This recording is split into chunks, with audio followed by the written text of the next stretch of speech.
Please put your hands together for Terry, everyone. No, I'll take it. Hi. Okay. One of the best times I've ever had with my husband, Bill, was when we went away for the weekend together a few years ago, and we didn't speak to each other at all. A couple of years ago, we went to a yoga retreat in the Berkshire Mountains, and they have yoga and hiking trails and organic food, and a lot of self-improvement type workshops. And I signed up for a meditation workshop, and Bill decided that he didn't need to improve himself that weekend. So he said he would be fine just reading a book by the lake. So on the first day, I'm sitting on the floor in the circle with all the other workshop attendees, and the meditation teacher is going around telling us all the different types of meditation we would learn, metta meditation, mala beads.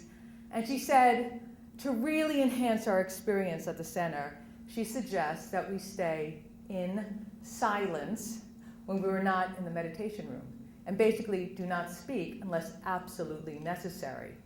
And then she handed out name tags for us that said, in loving silence. Well, a man in the group immediately raised his hand and said, I'm here with my girlfriend and she's taking a different workshop. Am I allowed to talk to her? No.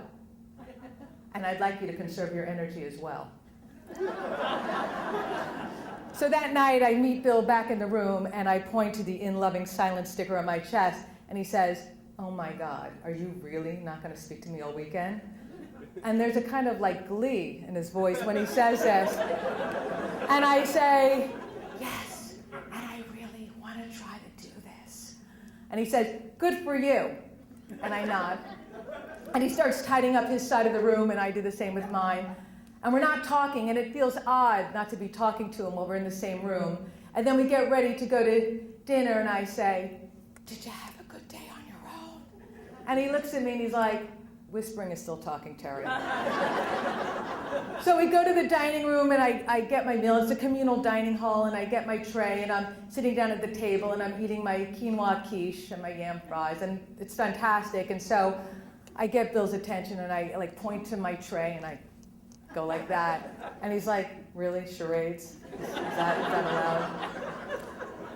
Well, the next morning, I wake up, and I want to talk. I have this overwhelming urge to talk, and I want to say things like, you think I should bring a sweater today? And, where's my bug spray? Did you take it? And, do you want to use the bathroom first? Because this is the kind of stuff I say all the time without even thinking about it. I just fill the space with this. And our meditation teacher had said to us, before you speak, you should ask yourself, am I improving upon the silence? And I thought that was really beautiful. Am I improving upon the silence? And in my case, definitely not. So I don't say any of the usual chatter that I do, and I just wait until he's out of the bathroom, and I decide to bring a sweater on my own without a 10-minute discussion of which weather app is more accurate. And I find the bug spray just by looking at it.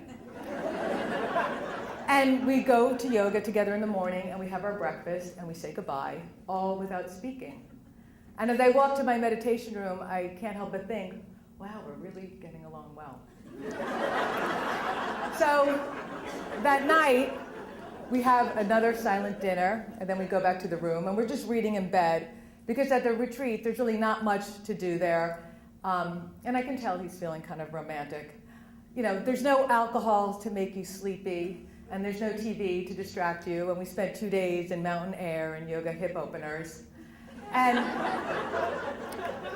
people say the key to a great relationship is good communication, but there's a fine line between talking things out and talking things to death. And I tend to fall into the latter category. So, without talking, we really had to just look at each other when we communicated, look at each other's faces. We couldn't just talk while checking our email like we normally do. So there was no miscommunication, no, are you even listening to me? Or that's not what I said at all. And I hadn't felt this close to Bill in years. So we're lying on the bed, and he puts his hand on my leg. And I say, I'm supposed to conserve my energy. So he moves it, but he moves it in the wrong direction. So finally I'm like, okay, but I'm not going to talk at all during it. So within a minute, I just completely forget all about In Loving Silence, and I tell him how much I love him, and how much I love the retreat, and how good I feel.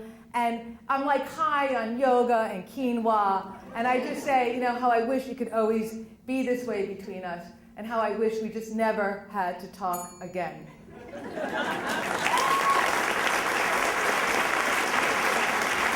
Oh, I think I went over. Oh, I think I got disqualified, sorry. I think I